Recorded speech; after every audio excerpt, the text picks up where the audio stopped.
Salut à toutes et à tous, c'est Paul sur le Grand Méchant Loup et je suis super content de vous retrouver aujourd'hui pour l'avant-match de Loup Aviron Bayonnais, match qui aura lieu à 16h35 du côté du stade de Gerland demain, donc samedi. Deux des pires clubs de top 14, on va pas se mentir, c'est triste à dire, mais c'est vrai. Deux dynamiques différentes, mais des classements éclatés des deux côtés. Un des derniers matchs à Gerland, un match qui sera selon moi le plus facile de nos trois derniers, sachant que voilà, on va jouer Montpellier après à domicile et Toulouse à l'extérieur, donc ça va être très très chaud.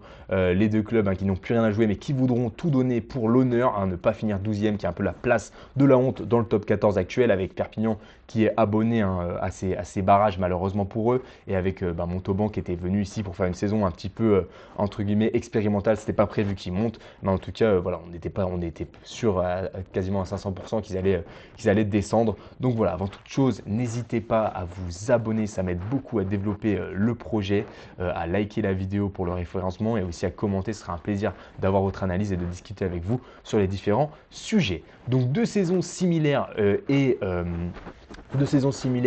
mais deux dynamiques différentes. Ce sera notre partie 1. En partie 2, on aura un match tendu. En partie 3, deux équipes en demi-teinte.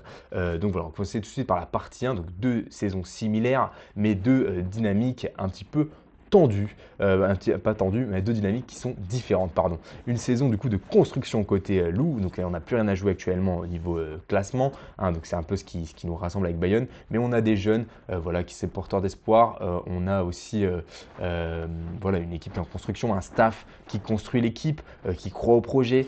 Karim Ghezal, voilà, qui s'est installé maintenant, qui fait sa première saison entière avec le Loup. On va avoir besoin de résultats l'année prochaine, ça c'est sûr, pour continuer à croire au projet. Mais pour moi, en tout cas, je sais qu'on ne sera pas tous d'accord sur la question. Pour moi, en tout cas, on n'a qu'une chose à faire actuellement, c'est croire en lui et pousser derrière. C'est notre seule chance d'y arriver. Donc voilà, je vous laisse me dire ce que vous en pensez en commentaire. Je sais qu'on n'est pas tous d'accord sur la question. Mais en tout cas, pour moi, c'est tout ce qu'il y a à faire. Et ce sera que du positif selon moi si on se met tous dans la même direction. Et côté Bayonne, c'est un petit peu l'inverse au niveau de la construction. C'est plus une saison de déconstruction, je trouve. Ils étaient en demi l'année dernière. On se demandait jusqu'où pouvait aller cette équipe. Au final, je pense qu'ils ont un petit peu atteint leurs limites. Donc une demi l'année dernière. Rien cette année. Jean Daugé qui est devenu vraiment un stade où les gens viennent gagner assez facilement. Prenable cette année, clairement. Même nous, on a failli gagner. Ça me permet de faire la transition avec la partie 2. On va évoquer le match aller. Donc le partie 2, un match toujours tendu entre Bayonne et le Loup. Donc un match aller très très tendax, comme je le disais. Et voilà, ils sont pas méritants les Bayonnais sur le premier match chez eux, ça a été très compliqué. Ils se font même siffler par leur public, ça veut tout dire. L'arbitre voilà, qui nous avait sifflé des touches pas droites côté lyonnais, mais pas côté bayonnais, parce que je pense qu'il y avait un certain manque de couilles du côté de cet arbitre. Mais voilà, en tout cas, maintenant c'est passé, on a perdu là-bas. Il faudra avoir envie de sauver l'honneur de notre côté contre ces Basques, face à eux aussi des Basques qui voudront venir sauver un peu leur peau, un peu sauver leur saison face à nous pour pas finir 12e, avec leur caractère bien trempé, on les connaît. Il y aura aussi une ambiance tendue un petit peu dans les tribunes, même s'il y a quand même un côté amical au rugby entre les supporters. Moi, les quelques fois où je me suis un petit peu accroché à Gerland sans que ce soit très violent, c'était contre Bayonne, avec des supporters bayonnais qui n'étaient pas forcément très très contents et très très fair play, on va dire. Donc voilà, toujours tendu. L'année dernière, ils sont venus gagner en plus à Lyon, donc ils étaient très très fiers, très très fanfaronnants. Donc il va falloir régler tout ça. Ça va faire maintenant 2 ans et demi qu'on n'a pas gagné face à Bayonne. Donc va falloir y aller de bon cœur et gagner absolument ce match, si possible avec un petit bonus offensif pour se régaler. Bref, ensuite on va voir en partie 3 deux équipes en demi-teinte, mais avec quand même des gros éléments. Donc les causes sont différentes. Il y a des causes de blessures, il y a aussi des tentatives, il y a aussi un peu entre guillemets de diplomatie côté de certains coachs. On va commencer tout de suite côté Bayonnais les Bayonnais qui n'ont pas forcément mis la plus grosse équipe qu'ils ont, mais il y a quand même des gros éléments. Je vais vous dire ceux qui me font le plus peur, il y en a 4. Facundo Bosch, on connaît son côté un petit peu bagarreur et son côté accrocheur, un côté vraiment argentin. En plus, Kamicha en face, donc il y a moyen que ça s'accroche très très fort, ça nous fasse un peu dégoupiller. Puis il fait toujours des bons matchs contre nous, Facundo Bosch, généralement. Ensuite, on aura Joris Second en numéro 10, donc lui, voilà, au pied, c'est juste imprenable. Il sent bien le jeu, il est très fort, très puissant, donc il va falloir faire très attention. Sur l'aile, on aura Matteo Carreras qui nous a fait des misères l'année dernière, qui fait des misères un peu à tous les clubs de top 14. Donc très attention à cette petite ailier de poche. Et ensuite, on aura Tuilagi en tant que capitaine au centre. Donc lui, voilà, vraiment un assassin de service qui en plus est rarement sanctionné par les arbitres, il est toujours à la limite. Donc il va falloir faire très très attention.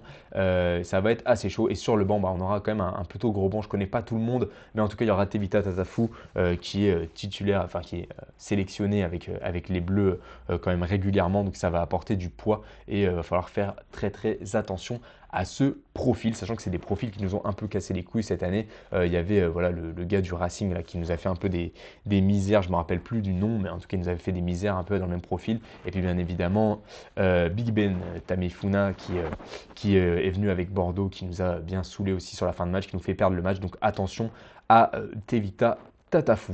Voilà, donc de l'autre côté, il manque des gros, c'est pour ça que je dis qu'on est un peu en demi-teinte, voilà, comme Guillard et Couillou qui sont blessés et qui manquent terriblement au groupe, qu'on le veuille ou non.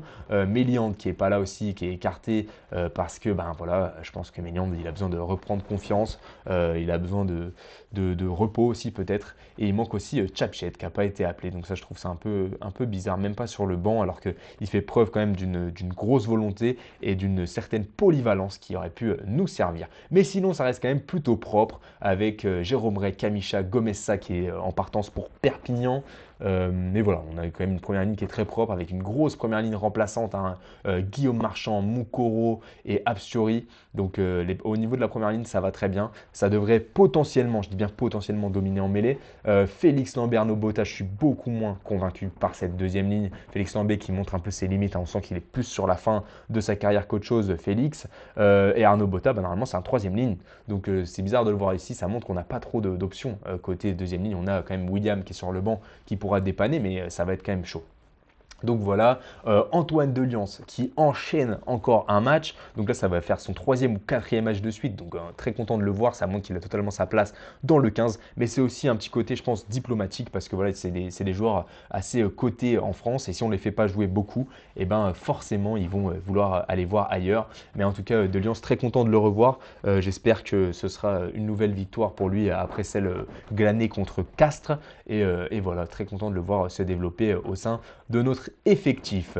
Beka Saginadze qui va aussi enchaîner, donc ça fait plaisir de le revoir. J'espère que ce sera plus positif que la semaine dernière.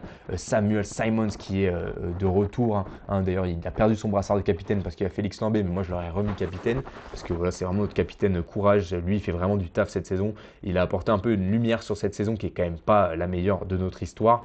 Donc voilà, très content de le revoir en tout cas, Sam Simons en tant que titulaire. La classique en charnière de cette année, Charlie Cassan, Léo Berdeux. Moi j'aurais préféré voir Gonzalez à la place de Cassan, mais c'est bien que Cassan joue des matchs aussi, sachant qu'il n'a pas été mauvais dans le remplacement de Couillou encore une fois. Léo Berdeux qui mérite sa place, qui est bien revenu désormais. Juta, Vain Nicolo et Ethan Dumortier sont sur les ailes. J'espère qu'au niveau de la discipline Dumortier, ce sera un petit peu amélioré, qui va réussir à tout simplement faire un gros match qu'il n'a pas forcément fait contre le Stade Français.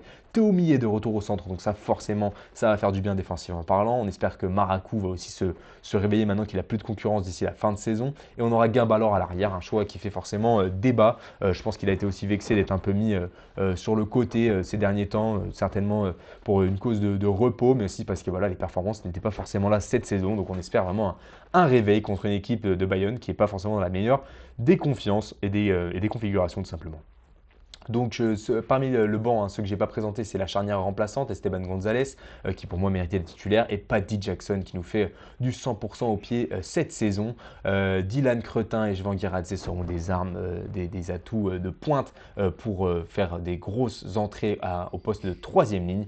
Et voilà, je vous laisse me dire ce que vous pensez globalement de cette équipe. Moi je la trouve quand même pas dégueu, j'ai hâte de l'avoir joué. À l'arbitrage, on aura monsieur Kevin Bralet, donc c'est pas forcément une bonne nouvelle pour le rugby parce qu'on a très peu gagné sous ses commandements. Pour moi, je vous le cache pas, c'est l'un des pires arbitres de top 14, je trouve. J'aime pas du tout son arbitrage, j'aime pas sa communication avec le joueur. Bref, voilà, c'est plus personnel qu'autre chose. Je vous laisse me dire ce que vous en pensez, mais de toute façon, c'est pas sur l'arbitrage qu'on va gagner. Ça va être compliqué dans tous les cas, mais il va falloir mettre nous les ingrédients pour pas que l'arbitre ait une influence sur le match et sur le résultat surtout.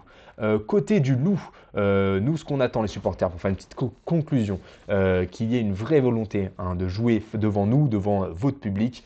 Et donc voilà, il faut nous donner de l'espoir pour la saison prochaine. On espère que le projet va se concrétiser et il faut aussi se payer pour tous les efforts qu'on a mis en place. Et donc voilà, en tout cas, nous, on vous souhaite un bon courage. On sera derrière vous, bien évidemment, et on espère que ça va nous redonner un petit peu le sourire ce match. Et je vous dis du coup à demain si vous êtes au stade. Et sinon, je vous souhaite bien évidemment un bon match. On se retrouve pour le débrief.